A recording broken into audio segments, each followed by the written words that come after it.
Bom, pessoal, segundo os anos A e B, boa tarde. Hoje é dia 13 de novembro, estou gravando essa aula aqui para servir como apoio aí para a nossa atividade.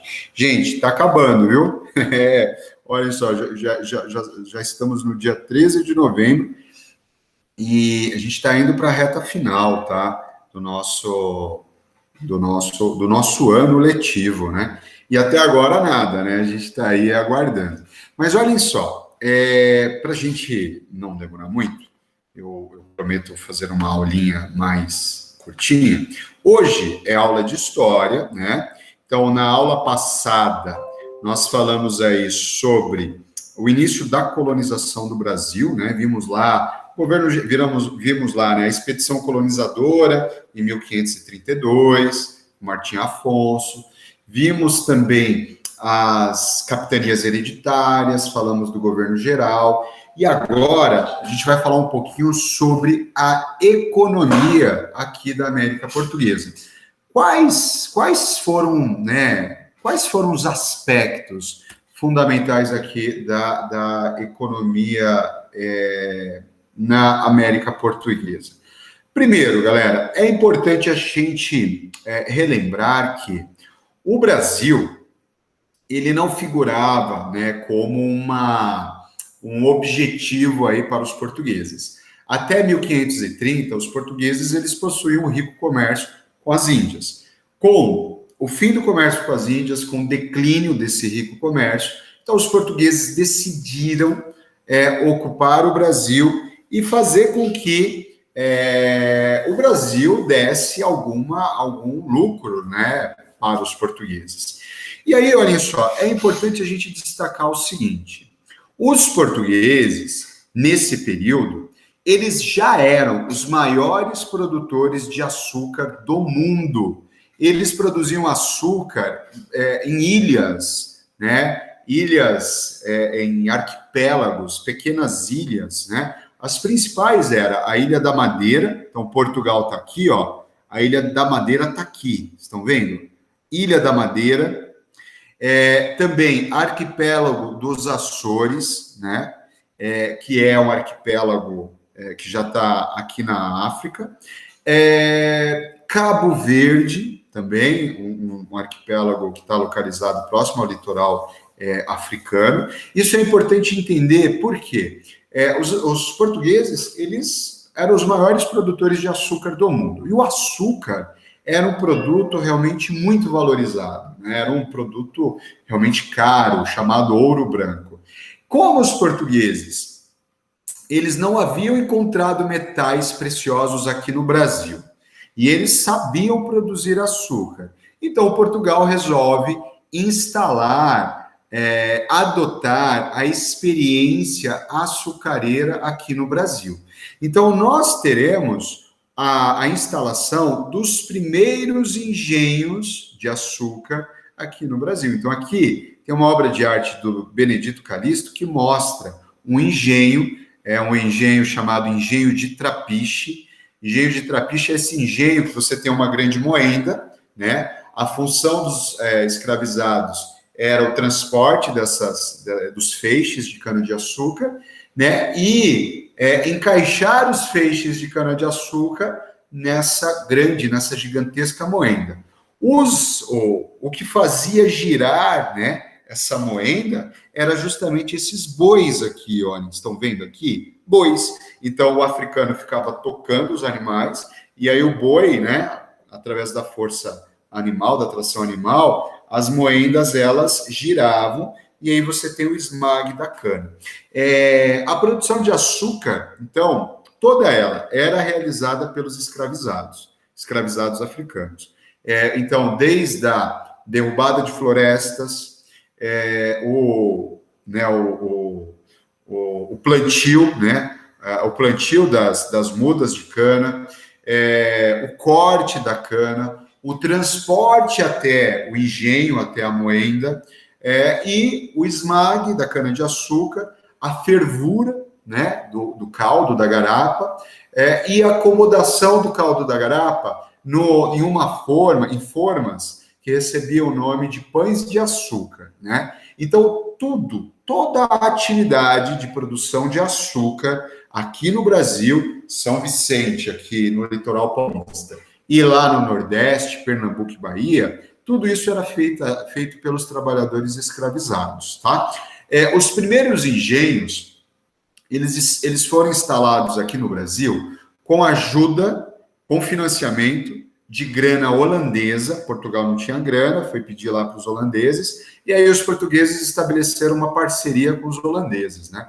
Então, toda a grana para ser disponibilizada para instalar os engenhos, comprar escravizados na África, enfim, tudo isso foi com grana holandesa. Existia um pacto, uma aliança comercial com a Holanda. E aí, os primeiros engenhos foram instalados em São Vicente, aqui no litoral paulista, e em Pernambuco. E aí, galera, Pernambuco, ele terá mais sucesso que São Vicente. Por quê? Ó, vamos imaginar, Pernambuco está aqui. Vocês estão vendo aqui o mapa, né? Pernambuco está aqui, né? Voltado para Portugal. São Vicente está aqui. A primeira questão importante que fez com que o plantio de cana-de-açúcar, a produção de cana-de-açúcar aqui em São Vicente não desse certo, foi primeiro a distância de São Vicente até Portugal. A distância de Pernambuco a Portugal era menor, então, portanto, o açúcar era mais barato. Uma outra questão, o solo aqui paulista, né, do litoral sul, era menos fértil que o solo de Massapê pernambucano. Então, Pernambuco vai desbancar São Vicente e ele vai se tornar o grande polo produtor de açúcar do mundo, do planeta Terra. Então, nesse período, o Brasil se tornará o maior produtor de açúcar do mundo. O açúcar, ele era, depois que os africanos, né, depositavam a garapa, né, o caldo da cana, naquele tacho, naquela grande panela, e essa panela era fervida por meio da queima de madeira, os africanos, depois de um tempo, né, de fervura, virava um melaço, né, virava uma espécie de mingau de açúcar. Esse mingau de açúcar era depositado nessas formas cônicas, né? Vocês estão vendo aqui, ó. Essas formas tinham o nome de pão de açúcar. Depois do açúcar do melaço depositado aqui, você deixava lá aquele açúcar decantando e secando, né? Aí depois que ele secava, você retirava os pães de açúcar da forma. Olhem só que interessante, não tem lá no Rio de Janeiro pão de açúcar? O pão de açúcar, né, apelidado no Rio de Janeiro, recebeu esse apelido graças aos pães de açúcar. Açúcar em estado bruto, não era açúcar refinado. Na verdade, o objetivo, o combinado aqui, era de encaminhar os pães de açúcar para a Holanda, em Amsterdã, né, na capital holandesa, em Amsterdã. Os holandeses refinariam esses pães de açúcar produzidos em Pernambuco, e a partir disso, os holandeses comercializariam, né, o açúcar refinado nos reinos europeus. Parte dos lucros ficavam com os holandeses, a outra parte com os portugueses, certo? Então, basicamente é isso daqui, gente. Tudo bem? Eu acho que é isso. Tá. Seguindo aqui, galera. O auge da produção açucareira, ela vai se dar entre os anos de 1624 a 1654. Por quê? Nós teremos um rei. Primeiro, vamos contextualizar isso. Um rei português chamado Dom Sebastião, que era um garoto, um jovem de 20 anos, ele desejava ter aí uma conquista militar, né? Então, é nesse período que ele vai para o Marrocos, lá no norte da África, e ele vai liderar uma guerra contra os infiéis, contra os pagãos. os árabes muçulmanos, né? Então, todo rei europeu queria travar uma guerra contra os árabes, intolerância religiosa. Enfim, mas esse rei morreu, o Dom Sebastião. E aí, quem assumiu o poder de Portugal e assumiu o poder do Brasil foi o rei espanhol, porque o rei espanhol tinha parentesco com o rei português, que por ser garoto não tinha esposa, não tinha filhos, enfim, não tinha nenhum descendente. Quem assumiu o poder foi o rei espanhol, Felipe II. O Felipe II, ele era inimigo mortal dos holandeses. E aí o que ele fez? Vocês estão comercializando com o Brasil? Saibam que o Brasil agora me pertence, porque eu sou dono de Portugal. Então, olha só, existiu um período, né, que o Brasil foi uma colônia portuguesa. De 1580 até 1640, nós fomos espanhóis, né? O Brasil se tornou uma colônia espanhola. E aí é que nós teremos, então, um movimento dos holandeses se organizando, e aí nós teremos a invasão dos holandeses em Pernambuco, em 1624.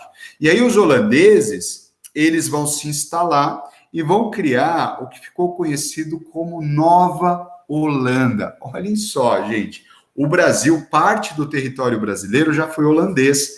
Então, a Nova Holanda compreendia a capitania de Pernambuco, né? E ela pegava um pouco de Sergipe, ela entrava, né, para dentro do chamado Sertão de Dentro, né?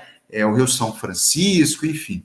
E aí, é nesse contexto histórico que nós teremos aqui o auge da produção açucareira. Por quê? Esse bonitão aqui, o Maurício de Nassau, ele que vai ser um homem progressista, né, que vai trazer muitos benefícios aqui para o Brasil holandês, ele vai começar a aprimorar o desenvolvimento aqui das técnicas da produção de açúcar. Então, entre 1624 e 1654, período que os holandeses ficaram em Pernambuco, o Brasil será o maior produtor de açúcar do planeta, certo?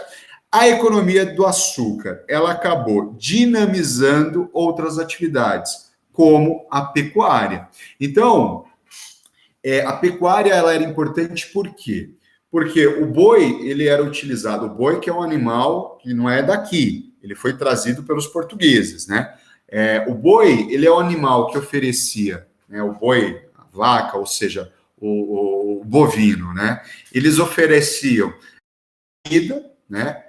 Carne, leite, ofereciam matéria-prima, o couro, né? Os ossos, e além disso, força de tração, né? Eles eram empregados nos engenhos para fazer girar as moendas, eles eram empregados na produção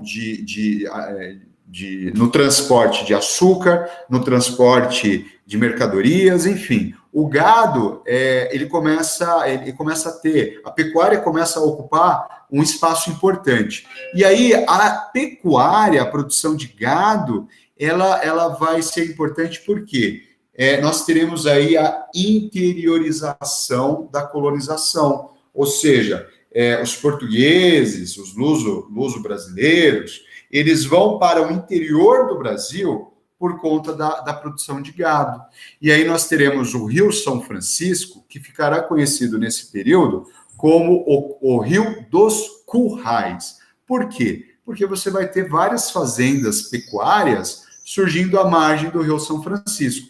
E essa cultura, gente, da pecuária, a cultura da criação de bovinos, ela permanece até os dias de hoje, lá no Nordeste, né? A vaquejada, os sertanejos, né? Então, é uma cultura que começa a nascer a partir da produção do açúcar. Gente, tá acabando, tá? Falando um pouco sobre a sociedade.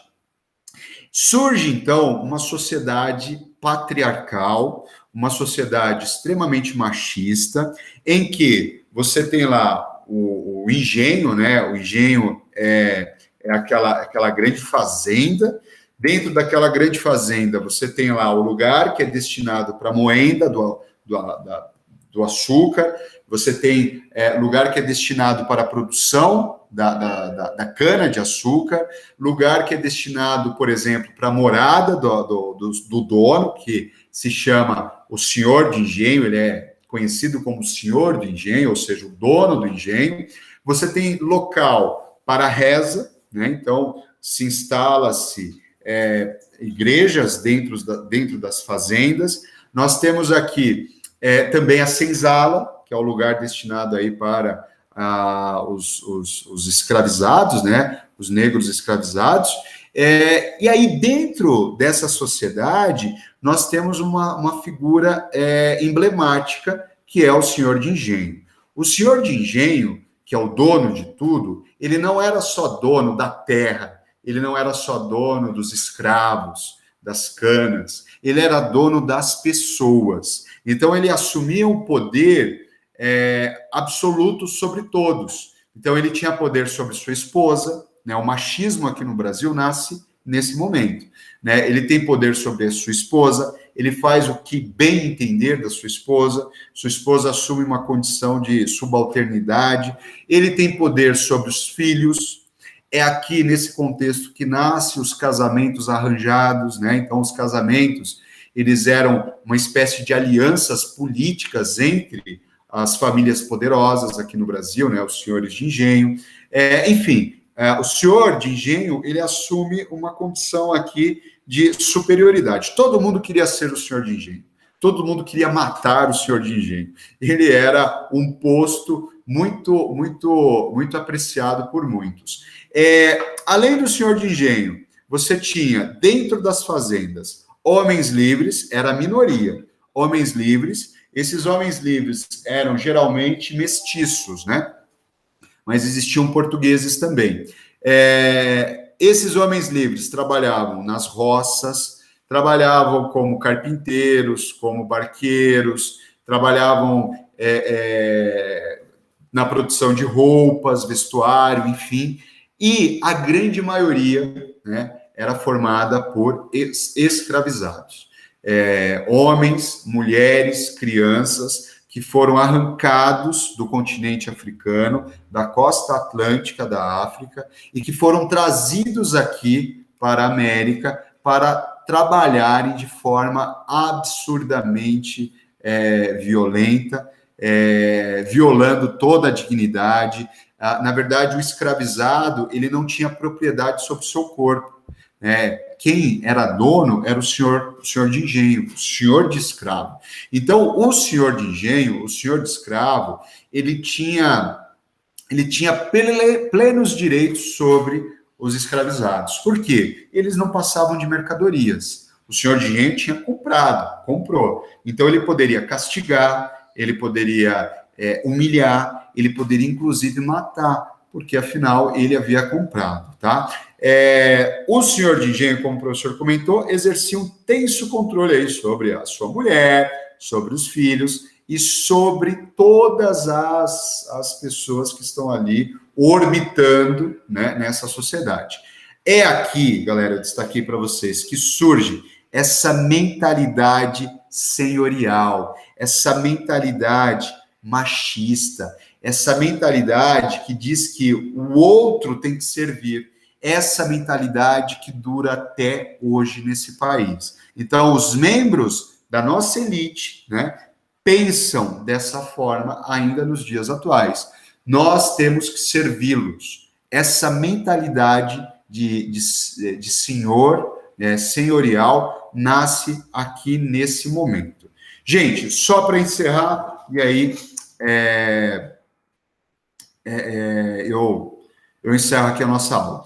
Galera, escravidão. A escravidão aqui no Brasil, os primeiros escravos, eles chegaram ao Brasil a partir de 1535, 1540, né? Especial nos anos 40, né? 1540 em diante. Mais de 3 séculos nós tivemos escravidão. Né? Então, de 1500 até 1888, mais de 300 anos. As atividades que os escravizados eram empregados era no engenho, né?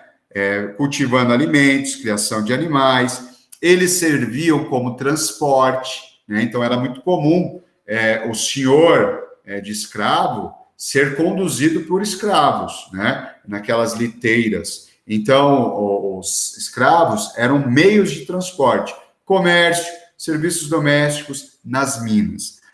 O tráfico, né, de escravizados tornou-se, então, um negócio milionário, né, um negócio riquíssimo, né? Então, nós teremos aí mercadores de escravo fazendo verdadeiras fortunas em comprar e vender seres humanos. Formas de resistência dos escravizados: fuga, certo? Formação de quilombos, né? O mais famoso quilombo de Palmares, revoltas, né? Nós tivemos diversas revoltas escravas aqui no Brasil. A mais emblemática, com certeza, foi a revolta dos malês em Salvador. O professor vai comentar sobre essa revolta, que é muito interessante, emblemática.